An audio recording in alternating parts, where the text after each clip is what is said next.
말씀이 우리의 신앙의 능력이 되고 삶의 복이 되게 하여 주옵소서. 예수님의 이름으로 기도하옵나이다. 아멘. 이 시간 하나님께서 우리에게 주시는 말씀은 구약성경 950쪽 전도서 3장 11절 말씀부터 21절까지 한 절씩 교독하시고 21절은 같이 봉독합니다. 전도서 3장 11절로 21절입니다. 하나님이 모든 것을 지으시되 때를 따라 아름답게 하셨고 또 사람들에게는 영원을 사모하는 마음을 주셨느니라. 그러나 하나님이 하시는 일의 시종을 사람으로 측량할 수 없게 하셨도다.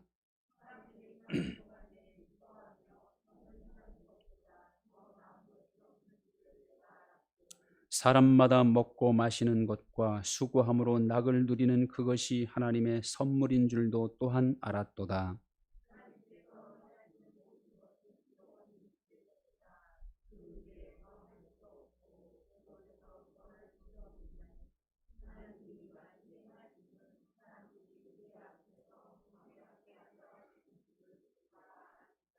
이제 있는 것이 옛적에 있었고 장래에 있을 것도 옛적에 있었나니 하나님은 이미 지난 것을 다시 찾으시느니라.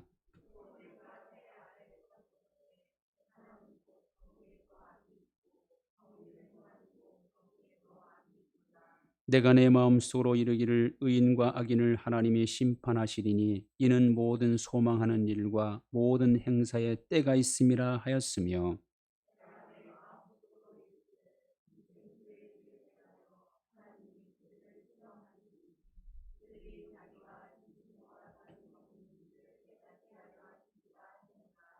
인생이 당하는 일을 짐승도 당하나니 그들이 당하는 일이 일반이라 다 동일한 호흡이 있어서 짐승이 죽음같이 사람도 죽으니 사람이 짐승보다 뛰어남이 없음은 모든 것이 헛됨이로다.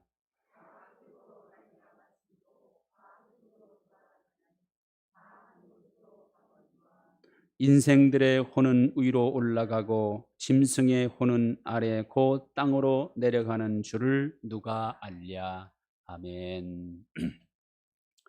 1980년대 헤이라는 노래로 알려진 팝스타 훌리오 이글레시아는 본래 스페인의 축구 선수였습니다. 레알 마드리드 2군 팀에서 골키퍼로 활약하다가 자동차 사고로 몸의 절반이 마비되는, 그래서 1년 반 동안 병원에서 치료를 받게 됩니다. 긴 투병 생활로 병원에 누워 절망하고 있던 그에게 간호사는 짜증만 부리지 말고 기타라도 배워보라며 기타를 선물합니다. 마지못해 기타를 배우기 시작했지만 점점 재미가 붙었고 연주도 하고 라디오를 통하여 음악을 들으면서 슬프고 낭만적인 곡들을 직접 작곡도 하면서 마침내 유럽과 전 세계를 흔드는 팝싱어가 되었습니다. 음반은 전 세계적으로 3억 장 이상 팔렸고 세계에서 가장 많은 음반을 판 음악가 5명 안에 드는 이런 사람이 됩니다. 훗날 훌리오는 사고 후 병원에서 절망하고 있었던 1년 6개월, 자기 자신이 철저하게 낮아졌던 그 1년 6개월이야말로 자기에게 축복의 터널이었다고 고백합니다. 은혜의 하나님, 복의 근원이신 하나님, 각양 좋은 은사와 온전한 선물을 주시는 하나님께서는 겸손한 사람에게 모든 것을 주십니다. 그래서 잠언은 교훈합니다. 사람의 마음에 교만은 멸망의 선봉이요 거만한 마음은 넘어짐의 앞잡이지만 겸손은 존귀의 길잡이니라. 실패자 사울과 하나님 마음에 합한 자로 인정받은 다윗의 차이가 뭡니까? 둘 다 왕이었고 둘 다 하나님께 세움 받았는데 한 사람은 버림받는 실패자가 되고 한 사람은 하나님의 뜻을 이루어 드리는 성공자가 됩니다. 차이는 분명합니다. 사울은 교만했고 다윗은 겸손했기 때문이죠. 우리 주님께서도 제자들에게 직접 겸손의 본을 보이셨습니다. 수건을 허리에 두르시고 제자들의 발을 씻겨주시며 내가 주와 선생이 되어 너희 발을 씻었으니 너희도 서로 발을 씻어주는 것이 옳으니라.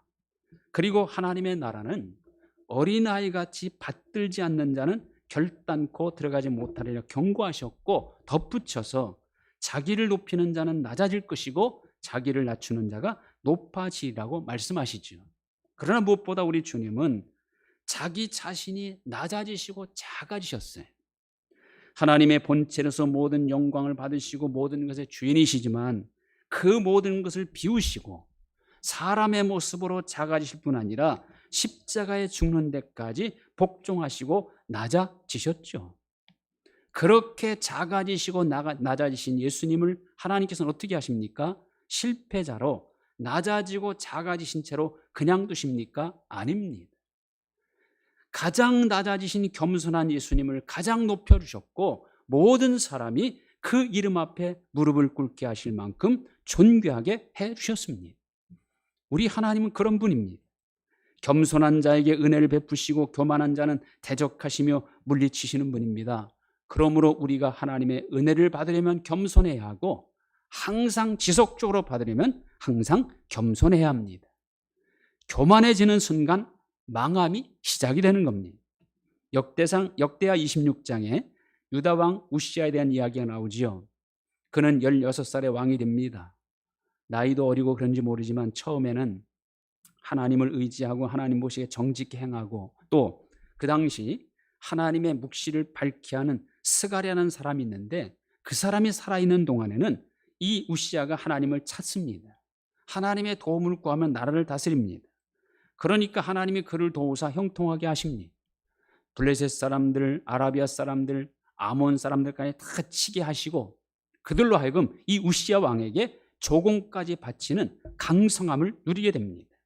그의 이름이 널리 퍼지게 됩니다. 성경은 그런 우시아에 대해 이렇게 기록하고 있어요.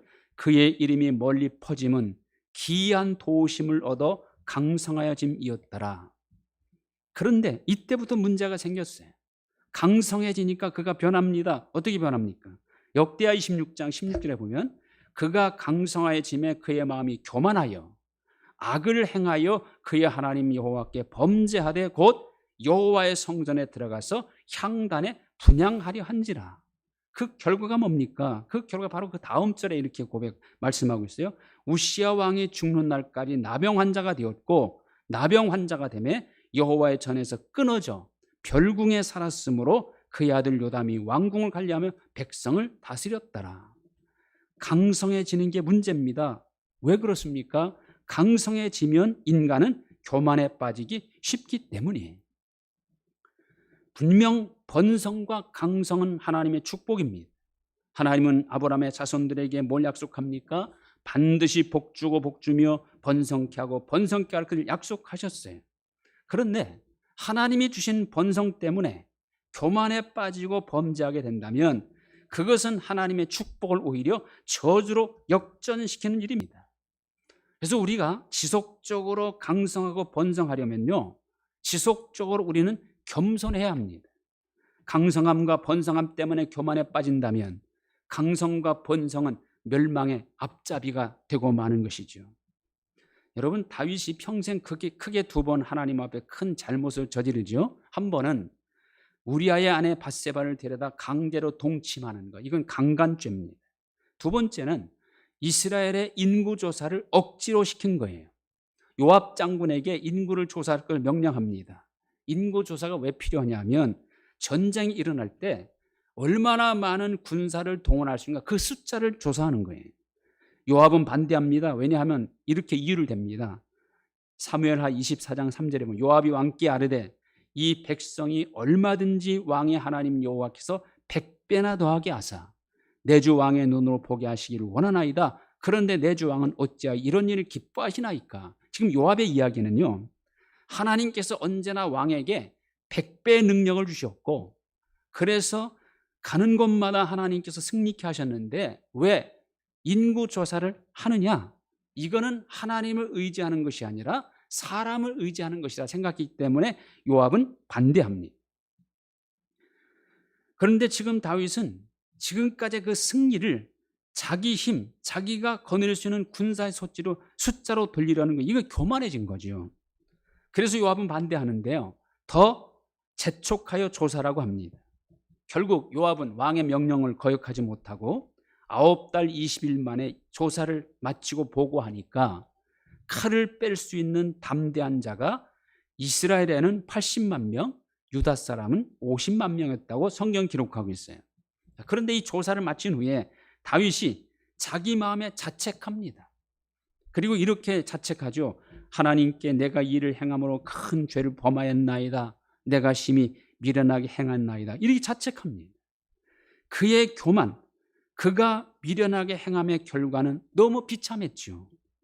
사흘 동안 전염병 때문에 백성들 7만 명이 죽습니다. 교만은 하나님을 무시하고, 교만은 이처럼 미련하게 행하게 하고, 교만은 범죄에 빠뜨리게 합니다. 그래서 교만은 멸망으로 인도하는 지름길이 되는 거예요. 노아 시대 사람들 하나님께 물로 심판받아 전부 망하지요. 사랑의 하나님, 용서의 하나님께서 왜 그토록 무섭게 심판을 내리십니까? 그들의 죄가 그만큼 컸기 때문입니다. 그들의 죄가 무엇입니까? 바로 교만이에요. 그들은 자기들 좋은 대로만 행합니다. 그러니 하나님도 없고 하나님 말씀이 없습니다. 하나님을 부인하고 인정하지 않는 것 자체가 교만이고, 하나님의 도우심을 구하지 않는 게 교만입니다. 피조물인 인간은 하나님의 은혜와 도움 없이는 살 수 없는 존재예요. 이거는 모든 인간들이 이 땅에 태어나는 순간부터 처하는 운명과도 같은 현실이에요. 본인이 인정하든 인정하지 않든 그건 사실입니다. 그런데 그걸 부인한다는 것은 하나님의 은혜와 도움 없이도 자기 스스로의 힘으로 살 수 있다는 교만이에요. 교만하기 때문에 하나님을 찾지 않는 것이고 하나님의 은혜를 구하지 않는 겁니다. 그런 교만한 사람들, 교만한 시대를 하나님은 어떻게 물리치십니까? 하나님이 물리치신다는 것은 심판한다는 것을 의미하죠. 노아 시대 때는 홍수로 싹쓸이 해버렸고, 하나님을 무시했던 소돔성, 하나님의 질서를 파괴한 소돔성은 그야말로 어떻게 하나님이 대적하십니까? 여호와께서 하늘 곧 여호와께로부터 유황과 불을 소돔과 고모라에 비같이 내리사 그 성들과 온 들과 성에 거주하는 모든 백성과 땅에서 난 것을 다 엎어 멸하셨더라. 온 성, 모든 백성 다 엎어서 멸하셨다. 이렇게 말합니다. 이처럼 하나님은 교만에 대해서는 철저하게 대적하시고 물리치신다는 걸 보여준 거죠. 인간은 반드시 하나님 앞에 겸손해야 합니다. 아니, 겸손할 수밖에 없는 존재예요. 하나님이 만드신 피조물일 뿐이고 하나님의 은혜로만 살 수 있는 존재이기 때문입니다. 인간이 죄인으로 전락한 근본적인 죄가 바로 교만이죠. 피조물로서 당연히 하나님을 섬기고 하나님께 순종하는 자리에 있어야 마땅한 존재가 하나님처럼 되려는 교만 때문에 하나님의 말씀을 거역한 겁니다.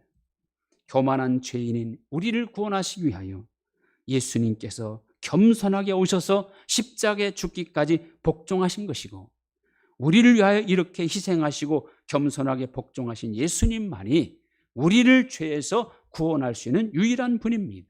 이 예수님 말고 다른 이는 그가 누구라 해도 우리의 구원자가 될 수 없습니다. 자, 오늘 읽은 말씀은 인간이 하나님 앞에 겸손해야 하는 이유를 밝혀줍니다. 자, 첫째로 11절 하반절에 보면 하나님이 하시는 일의 시종을 사람으로 측량할 수 없게 하셨도다. 우리 하나님은 한마디로 말하면 신묘막측하신 분이에요. 이건 다윗이 시편 139편에서 고백하고 있죠. 인간의 이성과 지식으로는 하나님이 하시는 일을 다 알 수 없습니다. 인간의 말과 글로 하나님에 대해 다 표현할 수 없습니다. 하나님이 하시는 일은 환경과 조건을 초월하십니다. 사람이 자기의 마음으로 모든 것을 계획할지라도 그것을 이루시는 분은 하나님이시죠. 마음의 경영은 사람에게 있어도 말의 응답은 하나님께로부터 나오는 것입니다. 이 일을 행하는 분도 하나님이요 그것을 지어 성취하는 분도 하나님이십니다. 빛도 짓고 어둠도 창조하며 평안도 짓고 환난도 창조하시는 모든 일을 행하시는 분입니다. 그에 비하여 인간은 얼마나 제한적입니까? 지식적으로도 제한당하고 있고 능력도 제한되어 있고 내일도 알지 못하는 제한, 생명 자체가 호흡에 달려 있어서 호흡만 멈추면 모든 것이 순식간에 소멸되는 극히 제한적인 존재가 인간이에요. 그렇게 제한적인 존재가 어떻게 창조주, 말씀으로 만물을 창조하시고 역사를 주관하시고 사람을 죽이기도 하시고 살리기도 하시는, 그리고 우리의 심령을 감찰하시고 폐부까지 시험하시는 하나님이 하시는 일을 측량조차 할 수 있겠습니까? 하나님이 하시는 일의 시작과 끝을 짐작조차도 하지 못하는 인간이 어찌 하나님 앞에 교만할 수 있겠느냐, 그 말이에요. 이 하나님 앞에는 겸손할 수밖에 없고 무릎 꿇고 굽혀 경배할 뿐입니다. 하나님은 지혜와 지식의 근본입니다. 인간의 지혜와 지식이 아무리 뛰어나더라도 지혜와 지식의 근본이 하나님이에요. 인간이 발명하고 발견하는 것, 개발하는 모든 것들은 이미 하나님께서 다 만들어 놓으신 거예요. 그걸 단지 발견한 것뿐입니다. 이런 하나님 앞에 교만하다는 것은요, 속된 말로 소가 웃을 일입니다. 두 번째로 왜 우리는 하나님 앞에 겸손해야 합니까? 13절, 사람마다 먹고 마시는 것과 수고함으로 낙을 누리는 그것이 하나님의 선물인 줄도 또한 알았도다. 자, 먹고 마시는 것, 이건 사람이 생존하기 위해 절대적으로 필요한 것들이죠. 이것 없이는 누구도 생존할 수 없습니다. 그런데 이런 것을 사람들이 수고하고 노력해서 얻을 수 있는 게 아니에요. 이거는 하나님의 선물입니다. 하나님이 이미 만들어 놓으신 자연에서 취하고 있는 것뿐이죠. 하나님께서 선물을 주시지 않으면 인간은 먹을 수도 없고 마실 수도 없게 되고 결국은 생존할 수 없다는 거예요. 그러니까 우리가 날마다 먹고 마시고 수고함으로 낙을 누리는 그 자체가 다 하나님의 선물이고 하나님의 은혜입니다. 날마다 이 은혜로 살아가고 있는데 이 은혜를 베푸시는 하나님 앞에 교만할 수 있겠습니까? 또 세 번째로 14절, 왜 하나님 앞에 우리는 겸손해야 합니까? 하나님께서 행하시는 모든 것은 영원히 있을 것이라 그 위에 더할 수도 없고 그것에서 덜할 수도 없나니 하나님이 이같이 행하심은 사람들이 그의 앞에서 경외하게 하심인 줄을 내가 알았도다. 하나님이 하시는 일은 영원하고 하나님이 하시는 일은 누구도 무엇으로도 회방할 수 없다는 거예요. 이런 하나님 앞에서 인간은 경외할 뿐이에요. 이 경외라는 건 뭡니까? 하나님을 두려워하는 것이고 최고로 존경하는 겁니다. 그래서 경외는 겸손함의 최고의 표현이죠. 겸손하지 않은 사람은 하나님을 경외할 수 없습니다. 잠언 22장 4절, 겸손과 여호와를 경외함의 보상은 재물과 영광과 생명이다. 겸손과 여호와를 경외함의 보상이 같다고 말합니다. 결국 하나님을 경외하는 기본 자세가 겸손입니다. 영원하신 하나님, 그에 비하여 시간의 지배를 받아 시간 속에서만 살고 있는 인간, 누구도 하나님이 하시는 일에 왈부할 수 없는 하나님의 역사하심, 그에 비하여 실수투성이 실패를 더 많이 하는 인간, 그가 누구라 해도 이런 인간은 이런 하나님 앞에 겸손해야 합니다. 그리고 네 번째로 17절, 내가 내 마음속으로 이르기를 의인과 악인을 하나님이 심판하시리니 이는 모든 소망하는 일과 모든 행사에 때가 있음이라. 인간은 의인이든 악인이든 하나님의 심판의 대상이기에 심판자 되시는 하나님 앞에 겸손해야 합니다. 19절, 인생이 당하는 일을 짐승도 당하나니 그들이 당하는 일이 일반이라 다 동일한 호흡이 있어서 짐승이 죽음같이 사람도 죽으니 사람이 짐승보다 뛰어남이 없음은 모든 것이 헛됨이로다.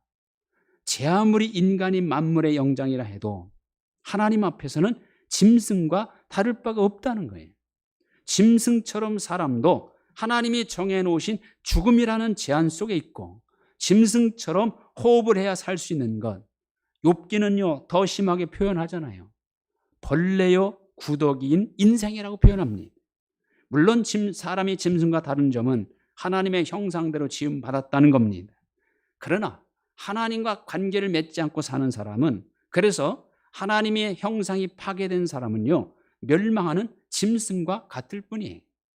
하나님과 관계를 맺고 사는 사람만이 짐승과 구별되는 거룩한 성도가 되는 겁니다.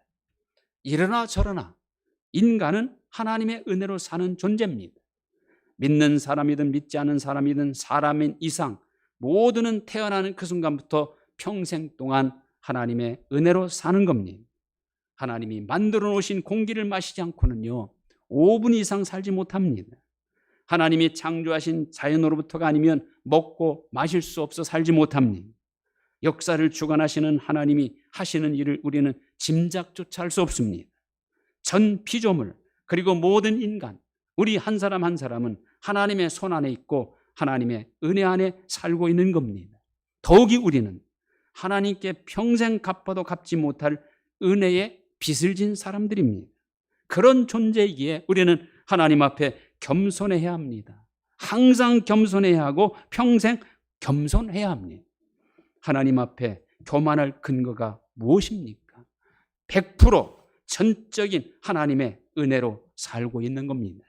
하나님이 정해놓으신 시간 안에 하나님이 정해놓으신 경계 안에서 살 수 있는 존재임을 잊지 말아야 합니다. 하나님은 항상 겸손한 사람에게 항상 은혜로 도우심으로 함께 하십니다. 언제나 하나님 앞에 겸손하게 사는 저와 여러분 될 수 있기를 주님의 이름으로 축원드립니다. 하나님 감사합니다. 감사합니다. 우리를 구원하시게 하여 가장 낮아지시고 겸손해지신 주님의 은혜로 가장 영광스러운 하나님의 자녀라는 신분을 누리며 구원받게 하시니 감사합니다. 우리는 하나님 앞에 겸손할 수밖에 없는 존재임을 오늘 말씀을 통해 깨달았사오니 항상 겸손하게 하시고 평생 겸손하게 하옵소서. 그래서 겸손한 자에게 베푸시는 하나님의 은혜와 축복을 다 받아 누리는 우리 모든 성도들 되게 하여 주옵소서. 예수님의 이름으로 기도하옵나이다. 아멘. 우리 찬송 391장 찬송 드리겠습니다.